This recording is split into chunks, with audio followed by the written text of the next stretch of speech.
In another way, we can represent covalent bonds by using the dot and cross diagrams.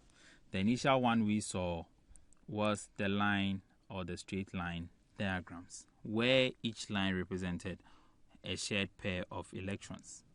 Now, in the dot and cross diagram, we are going to show the shared pairs of electrons. This time around, each atom will contribute a certain number of electrons. Now, a cross will represent the electron contributed by one atom. A dot will represent the electrons contributed by another atom. So let's look at the notes. Dot and cross diagrams are used to represent covalent bonds. The shared electron from one atom is the dot, while the shared electron from another atom is the cross. When drawing the dot and cross diagrams, you only need to show the electrons in the highest level or the valence shells. You only need to show the number of electrons in the highest level or the valence shells. So now let's see. We want to see a bond between carbon and then hydrogen. Okay. Now carbon has atomic number 6. That means 2 electrons are going to go into the innermost shell, and then the outermost shell, the valence shell, will have 4 electrons. So we are going to draw the carbon atom showing only 4 electrons. 1, 2, 3, and then the 4th one will come here. Now the hydrogen also has only 1 atom.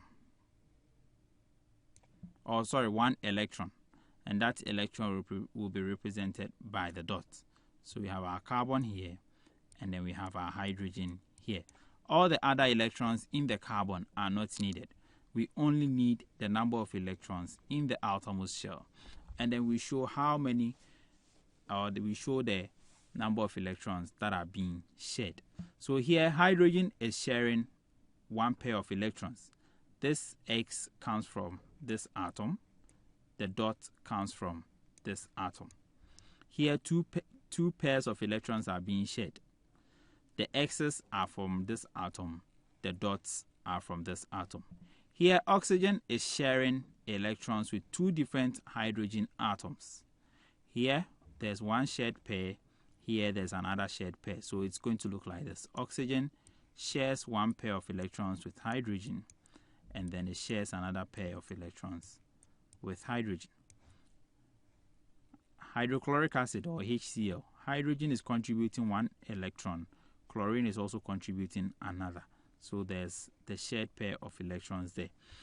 1 electron or 1 atom's electron will be represented with the X. The other atom's electron will be represented by a dot.